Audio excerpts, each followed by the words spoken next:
বর্তমানে এসআইআর এর হিয়ারিং পর্ব প্রায় শেষের দিকে। এখন আমাদের মনে, সাধারণ মানুষের মনে একটা বিশেষ কৌতূহল বা উত্তেজনা যাই বলুন না কেন, একটা প্রচন্ড পরিমাণে কাজ করছে যে আমাদের এখন বর্তমান রেজাল্ট কি হবে, মানে মেন যেটা ফাইনাল ভোটার লিস্ট, সেখানে কার নাম থাকবে কার নাম থাকবে না। এর আগে দেখবেন আমি একটা ভিডিও বানিয়েছিলাম ফাইনাল ভোটার লিস্টে কাদের নাম থাকবে কাদের নাম থাকবে না। আজকে আপনাদের সঙ্গে আলোচনা করব লজিক্যাল ডিসক্রিপেন্সি, যাদের নোটিশ এসেছিল তাদের নাম এই ফাইনাল ভোটার লিস্টে থাকবে কি থাকবে না। এই লজিক্যাল ডিসক্রিপেন্সির ক্ষেত্রে আমি আপনাদের সাথে আরো ভিডিও শেয়ার করব।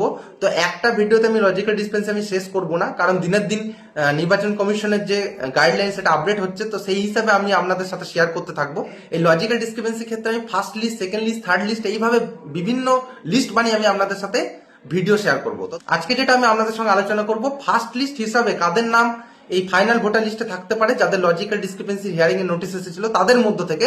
তো সেটা চলুন আলোচনা করি। প্রথমে বলবো, দেখবেন আগের যে ভিডিওটি আমি বানিয়েছিলাম এবং সেখানে নো ম্যাপিং যখন আলোচনা করেছিলাম, তখন আমি বলেছিলাম ফার্স্ট লিস্টে সেই সব ব্যক্তিদের নাম থাকবে যাদের জন্ম তারিখ অনুযায়ী নির্বাচন কমিশন প্রদত্ত ডকুমেন্ট সাবমিট করতে পেরেছিলেন তাদের। কিন্তু এইখানে প্রথমেই বলে রাখি, এইখানে জন্ম তারিখ অনুযায়ী কোনো ব্যাপার নেই। এখানে একটাই ক্রাইটেরিয়া আমি প্রথমত বলবো, যে যারা অ্যাটলিস্ট একটা করে নির্বাচন কমিশন প্রদত্ত ডকুমেন্ট জমা করতে পেরেছেন, জন্ম তারিখ অনুযায়ী নয়, কিন্তু বারবার বলছি অন্তত পক্ষে একটি যে কোনো নির্বাচন কমিশন প্রদত্ত ডকুমেন্টস যদি আপনি জমা করতে পেরেছেন, তাহলে আপনাদের নাম সরাসরি ফাইনাল ভোটার লিস্টের তালিকায় চলে গেছে। এক্ষেত্রে আপনাদের একটু বলে রাখি যে কোন কোন লজিক্যাল ডিসক্রিপেন্সির ক্ষেত্রে, যে আমি যেটা বললাম যে একটা ডকুমেন্ট দিলে আমাদের নাম ফাইনাল লিস্টে চলে যাবে, তো কাদের ক্ষেত্রে চলে যাবে চলুন জেনে নেওয়া যাক। ধরুন কোনো ব্যক্তির ক্ষেত্রে 6 প্রজনীর জন্য নোটিশ এসেছিল, তাদের ক্ষেত্রে সেম রুলস। কোনো ব্যক্তির ক্ষেত্রে হয়তো তার বাবার সঙ্গে বয়সের ডিফারেন্স 15 বছরে কম ছিল কি 50 বছরের বেশি ছিল, তাদের ক্ষেত্রেও সেম রুলস।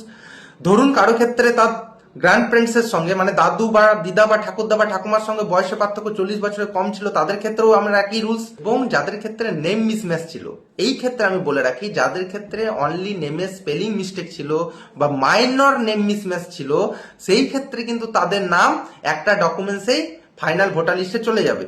কিন্তু যাদের ক্ষেত্রে পুরো নামের পরিবর্তন ছিল, সাপোজ ধরে নেন কোনো একটি ব্যক্তির 2002 এর নাম ছিল অমিয় এবং 2025 সালে তার নাম হচ্ছে সুধীর, মানে দুটো সম্পূর্ণ নাম আলাদা, এই ক্ষেত্রে কিন্তু এখনো নির্বাচন কমিশন প্রদত্ত কিন্তু কোনো ক্লিয়ার গাইডলাইন এখনো পর্যন্ত নেই। দেখা যাক তাদের জন্য কি আপডেট আসে। যখন নতুন আপডেট আসবে আমি অবশ্যই আপনাদের সাথে শেয়ার করব।